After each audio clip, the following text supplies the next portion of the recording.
Hey, welcome back. Today's video will focus on multiplying 3 by 2s using standard algorithm. So algorithm is just telling you what to do. There's no why. It's just, let's just get the answer.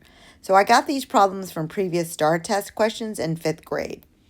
So you're going to multiply 548 times whatever 42 plus 6 is equal to. So we need to add this, and that gives us 48. So we're actually going to multiply 548 times 48. So standard algorithm is fine. You just have to make sure that it's extremely organized. So the first thing you're going to multiply is the numbers that's in the ones place, which is in this case is 8. So I have to multiply 8 with 548. Let me show you what that looks like. 8 times 8 is 64. I'm going to carry the 6. 8 times 4 is 32. Then you're going to add the 6, which is 38. And then carry the 3. 8 times 5 is 40. Plus 3 is 43. I'm not done. What I see most kids stop there. Now you have to go to the 10. So you have to start in the 10 spot. So you could put a 0 right there to keep it organized. 4 times 8 is 32. Carry the 3.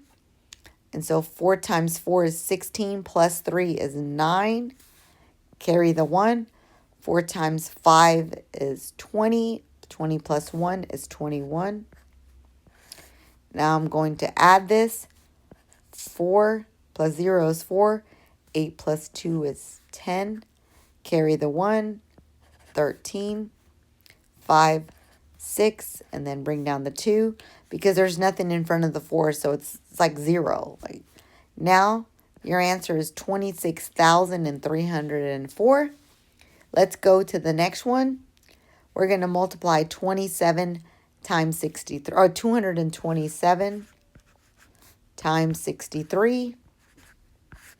So you multiply 3 with all the values, the 7, the 2, and the 2, and then you're going to do the exact same process with 6. Just make sure you keep it organized. 7 groups of 3 is 21. I'm going to carry the 2. 3 times 6 is, 3 times 2 is 6, plus 2 is 8, and then another 3 times 2 is 6. Now it's 6 times 7. So 6 is in the tens place. So my answer has to begin at the tens place. Now I'm going to carry the 4. 6 times 2 is 12. Plus 4 more. 12, 13, 14, 15, 16. 6 times 2 is 12. Plus 1 is 13. Now you'll add these. 12, 13, carry 4, bring down the 1 because there's nothing to add it to. Your answer is 14,301. All right, for this last one, you would multiply the 259 times 89. And when you get that answer, you're going to add to 17. My suggestion is copy this problem down, solve it, and answer it in the comments. If this video helped, don't forget to hit like and subscribe.